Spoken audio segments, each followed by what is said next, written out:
त्वचं मांसं जीवं यदपि ददुरस्थीनि पृथिवीं श्रियं रत्नाधीशं त्रिदश तरुमैरावतमपि तदेतत् प्रत्येकं मिलितमपि नालं तुलयितुं मनस्कारोपेतां स्थिरमधुरकल्योक्तिकणिकाम्.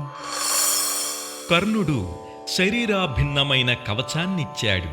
శిబి తన శరీరగతమైన మాంసాన్నిచ్చాడు. పావురం బోయవాడికి తన ప్రాణాన్ని అర్పించింది. దధీచి తన వెన్నెముక్కనిచ్చాడు. పరశురాముడు కశ్యపునికి భూమిని దానం చేశాడు. సముద్రుడు లక్ష్మీదేవిని, చింతామణి రత్నాన్ని, కల్పవృక్షాన్ని, ఐరావతాన్ని ఇచ్చాడు. వీటన్నింటినీ కలిపిన పరిపూర్ణ చిత్తంతో కూడిన స్థిర మధుర శుభాత్మికమైన ఒక్క మాటకి సరితూగవు.